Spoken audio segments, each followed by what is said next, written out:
Defence and safety engineering channel में आपका स्वागत है। इंडियन एयर फोर्स ने 114 Make in India Rafale fighter jets खरीदने का एक बोल्ड प्रपोजल रखा है और डिफेंस मिनिस्ट्री अब इस प्लान को रिव्यू कर रही है।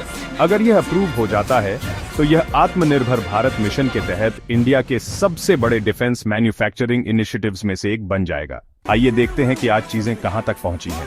करंट रफाल फ्लीट और ऑर्डर्स। सबसे पहले 36 राफेल जेट्स जो 2016 में फ्रांस के साथ गवर्नमेंट टू गवर्नमेंट डील के तहत खरीदे गए थे, सभी 2020 तक डिलीवर हो गए थे।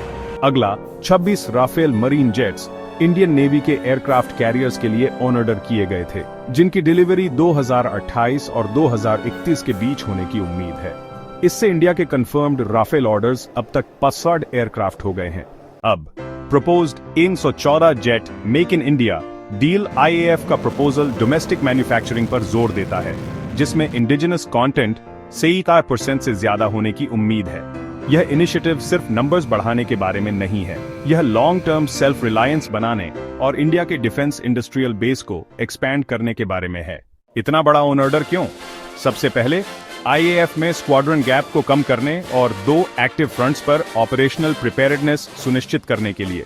दूसरा, फ्रांस के साथ इंडिया की स्ट्रेटेजिक पार्टनरशिप को मजबूत करने के लिए, जो एक ट्रस्टेड वेस्टर्न डिफेंस सप्लायर है।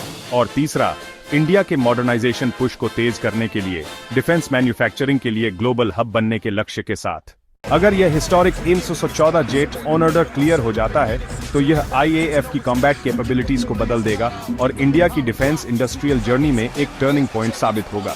इस लैंडमार्क डील और अन्य डिफेंस अपडेट्स के लिए डिफेंस एंड सेफ्टी इंजीनियरिंग पर बने रहे।